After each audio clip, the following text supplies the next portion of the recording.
The use of the neutral conductor in a multi-conductor NMB40-3 cable or within other raceways as per Article 404.2 of the National Electrical Code, specifically regarding exceptions for metal raceways, has specific limitations.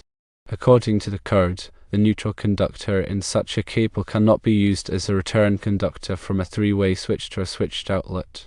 This restriction stems from the intended function of the neutral conductor within the circuit. The neutral conductor is designated for carrying the supply to the switch, but it is not permitted to function as the return conductor from the switch to the switched outlet, especially in a standard dead-end three-way configuration. The source distribution of the branch circuit originates at the first three-way switch in the dead-end arrangement. This configuration aligns with the exception outlined in Article 404.2 A, which specifies that a switch loop should not contain a grounded or neutral conductor. The concept of a cold switch, where the switch loop does not carry the neutral, reinforces this principle. Key terms such as outlet, defined as the box containing the dead-end three-way switch, and utilization equipment, referring to the light fixture being controlled, are relevant in understanding this code requirement. The National Electrical Code provides detailed guidelines on wiring methods and materials. When dealing with an NMB cable, it's crucial to adhere to the specific articles that govern its installation and use. Article 334 covers NMB cable, outlining acceptable applications, installation requirements, and ampacity ratings. Understanding these requirements is essential for ensuring safe and compliant electrical installations. NMB cable, commonly known as Romex, is a non-metallic sheet cable suitable for use in dry locations. It consists of two or more insulated conductors enclosed within a non-metallic outer sheath. The most common types of NMB cable include 14-2, 14-3, 12-2, and 12-3, where the first number indicates the gauge of the conductors and the second number indicates the number of current-carrying conductors plus a ground wire. The ampacity of an NMB cable depends on the gauge of the conductors and the temperature rating of the insulation. For example, 14-gauge NMB cable typically has an ampacity of 15 amps, while 12-gauge NMB cable has an ampacity of 20 amps. However, it's important to consult the National Electrical Code and the cable manufacturer specifications for the exact ampacity ratings, as these can vary depending on the specific cable type and installation conditions. When installing an NMB cable, it's crucial to follow the code requirements for support and protection. The cable must be supported at intervals not exceeding 4.5 feet and must be protected from physical damage.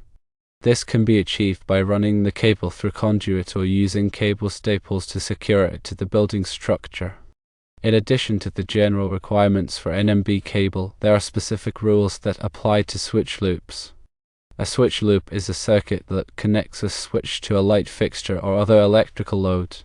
The National Electrical Code requires that switch loops contain both an ungrounded conductor, typically black or red, and a grounded conductor, typically white. However, there's an exception to this rule for switch loops that are part of a three-way or four-way switch circuit.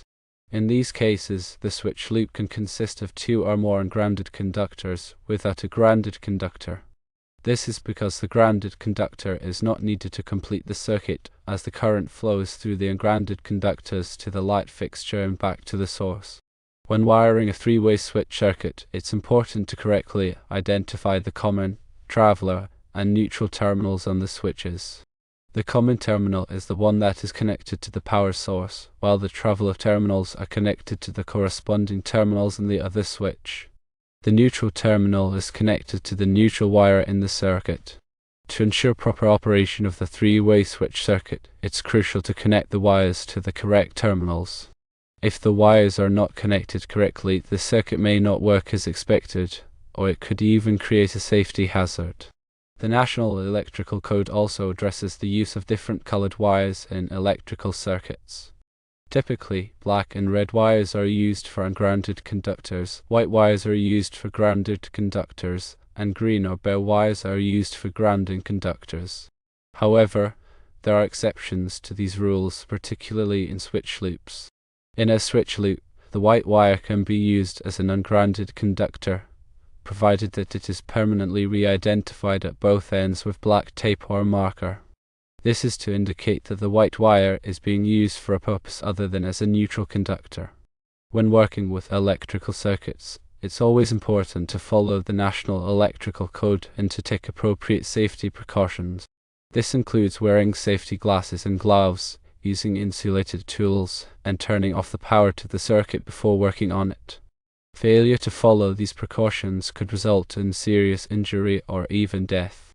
The requirement that the neutral conductor in an NMB40-3 cable cannot be used as a return from a three-way switch to a switched outlet has been in the National Electrical Code since at least the 1999 edition. This means that this rule has been in place for over 2 decades, and it is an established part of the electrical code. The reasoning behind this requirement is to ensure that the neutral conductor is used only for its intended purpose, which is to carry the neutral current back to the source. Using the neutral conductor as a return from a switch could create a safety hazard, as it could overload the neutral conductor and cause it to overheat. This could lead to a fire or other electrical problems. In addition to the specific requirement for three-way switch circuits, the National Electrical Code also has general rules about the use of neutral conductors in electrical circuits. These rules are designed to ensure that the neutral conductor is properly sized and installed, and that it is not overloaded. The neutral conductor must be sized to carry the maximum neutral current that is expected to flow in the circuit. This is typically based on the load that is connected to the circuit. The neutral conductor must also be installed in accordance with the code requirements, including the requirements for support and protection. When working with electrical circuits, it's important to understand the National Electrical Code and to follow all of the applicable rules and regulations. This will help to ensure that the electrical installation is safe and compliant with the code. It's also important to consult with a qualified electrician if you have any questions or concerns about electrical work.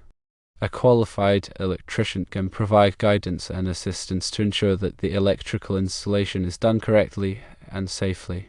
The prohibition against using the neutral conductor as a switch-like return is directly tied to maintaining a continuous neutral path.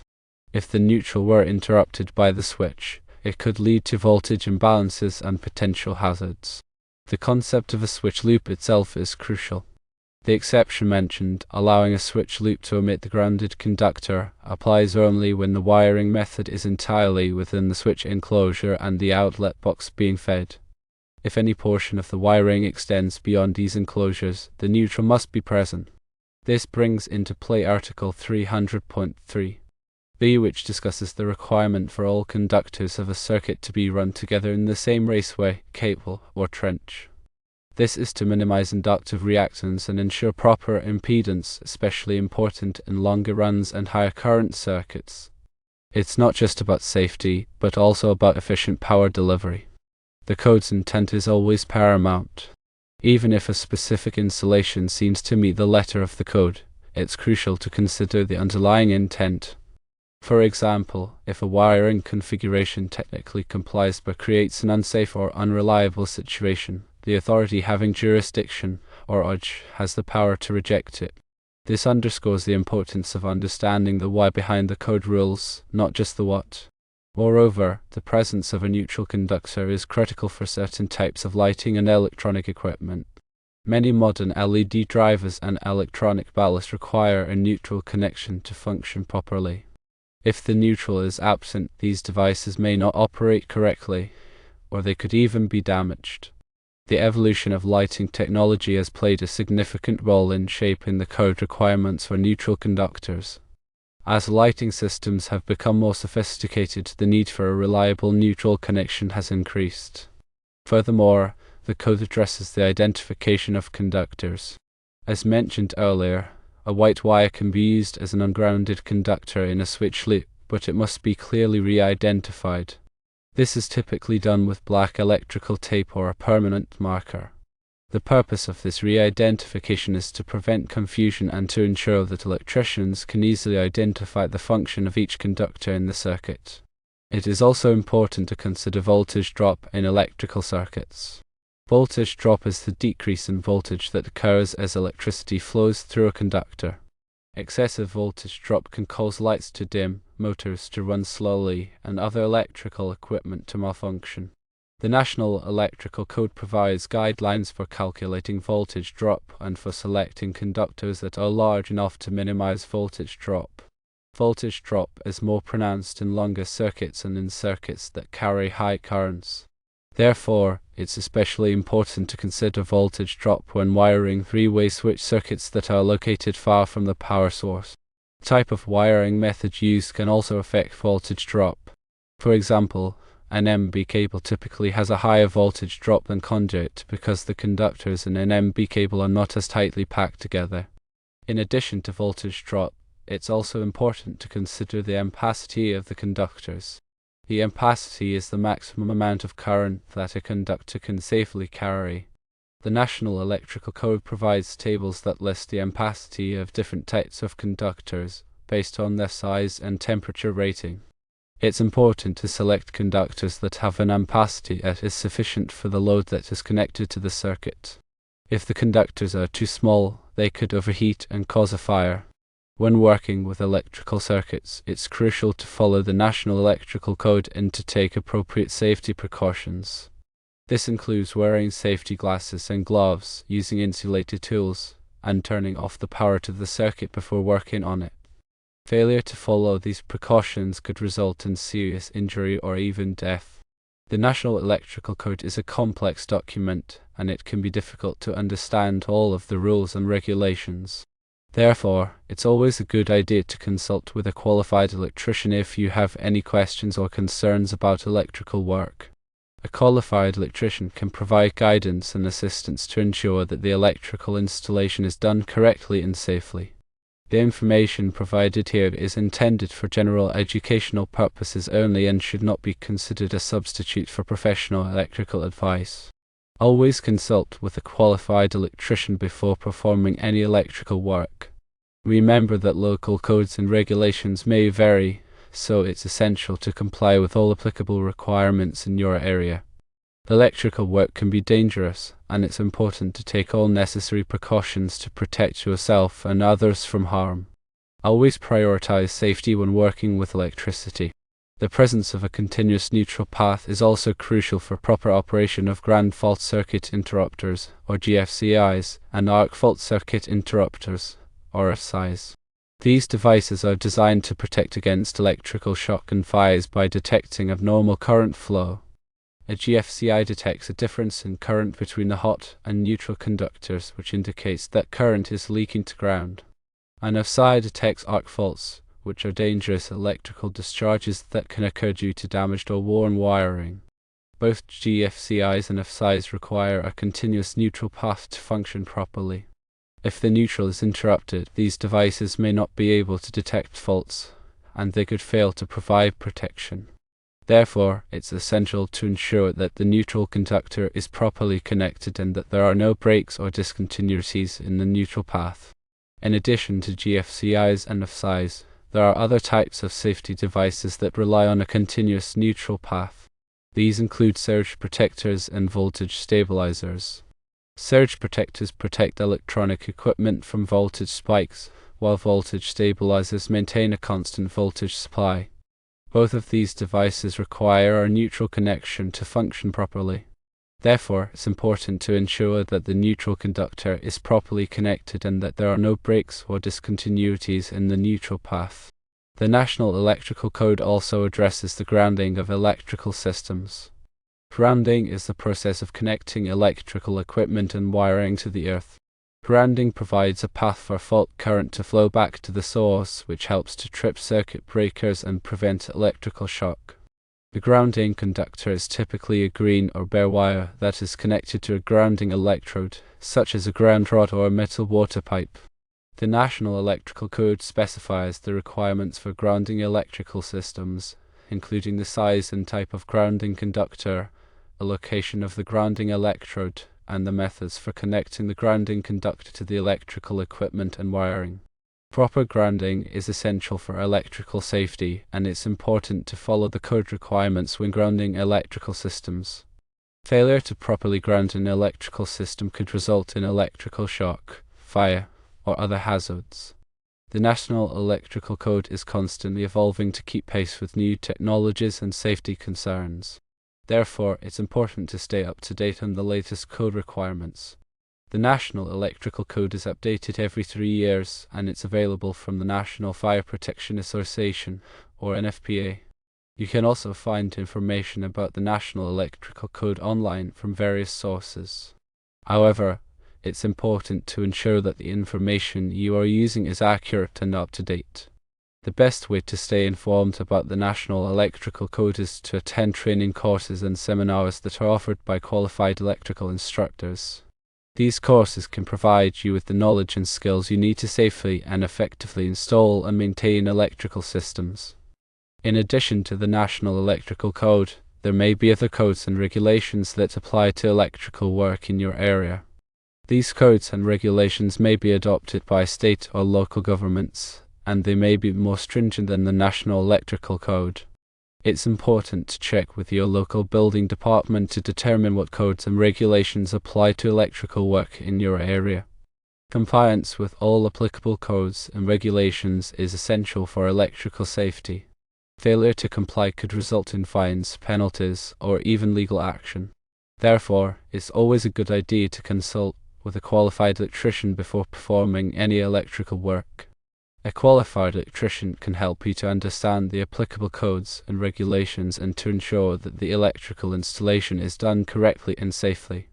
When working with electrical circuits, it's always important to remember the basic principles of electricity.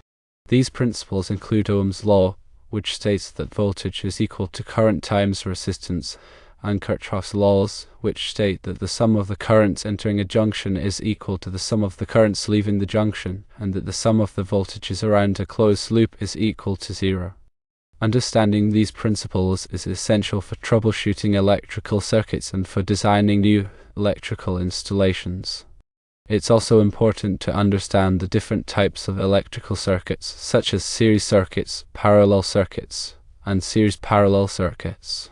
Each type of circuit has its own characteristics and properties, and it's important to understand these characteristics in order to properly design and install electrical systems. When working with electrical circuits, it's always important to use the right tools and equipment. This includes insulated screwdrivers, pliers, wire strippers, and voltmeters. It's also important to wear safety glasses and gloves to protect yourself from electrical shock and other hazards. Never work on electrical circuits when you are tired or distracted. It's also important to avoid working on electrical circuits in wet or damp conditions. Water is a good conductor of electricity, and it can increase the risk of electrical shock. If you must work on electrical circuits in wet or damp conditions, be sure to take extra precautions, such as wearing rubber boots and gloves. Always turn off the power to the circuit before working on it. Use a voltmeter to verify that the power is off before you begin working. If you are not sure how to turn off the power to the circuit, consult with a qualified electrician. Never touch electrical wires or components with bare hands. Always use insulated tools to handle electrical wires and components. If you see any damaged or worn electrical wiring, repair or replace it immediately. Damaged or worn wiring can create a safety hazard and could lead to electrical shock or fire. If you smell burning electrical insulation, turn off the power to the circuit immediately and call a qualified electrician. Burning electrical insulation is a sign of a serious electrical problem. Never try to repair electrical equipment yourself if you are not qualified to do so. Electrical equipment should be repaired by a qualified electrician. If you have any questions or concerns about electrical safety, consult with a qualified electrician. A qualified electrician can provide you with the information and guidance you need to stay safe when working with electricity. Remember that electricity is a powerful force, and it should be treated with respect.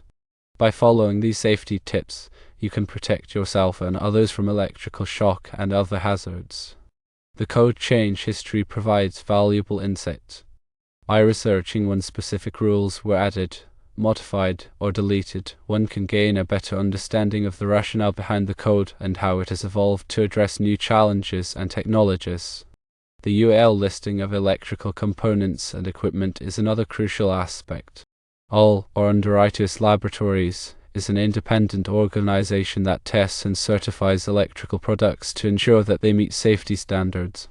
When selecting electrical components and equipment, always look for the UL listing mark. This indicates that the product has been tested and certified to meet safety standards. The NEC references UL standards extensively.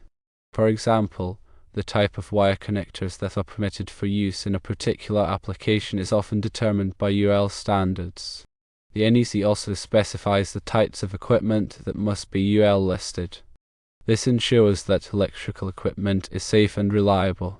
The proper use of conduit is also essential for protecting electrical wiring. Conduit is a rigid or flexible tube that is used to enclose and protect the electrical wiring. Conduit can be made of metal or plastic, and it is available in a variety of sizes. The National Electrical Code specifies the types of conduit that are permitted for use in different applications. Conduit is typically used in areas where the wiring is exposed to physical damage, such as in industrial settings or in outdoor locations. Conduit can also be used to protect wiring from moisture and other environmental factors. When installing conduit, it's important to follow the code requirements for support and grounding. The conduit must be supported at intervals not exceeding the code requirements, and it must be properly grounded to prevent electrical shock. The use of appropriate wire connectors is also crucial for ensuring safe and reliable electrical connections. Wire connectors are used to join two or more wires together. There are many different types of wire connectors available, including wire nuts, crimp connectors, and push-in connectors. The National Electrical Code specifies the types of wire connectors that are permitted for use in different applications. When selecting wire connectors, it's important to choose connectors that are appropriate for the size and type of wire being used. It's also important to ensure that the connectors are properly installed. Improperly installed wire connectors can create a loose connection, which can lead to overheating and electrical fires. The correct use of overcurrent protection devices, such as circuit breakers and fuses, is also essential for electrical safety. Overcurrent protection devices are designed to protect electrical circuits from overloads and short circuits.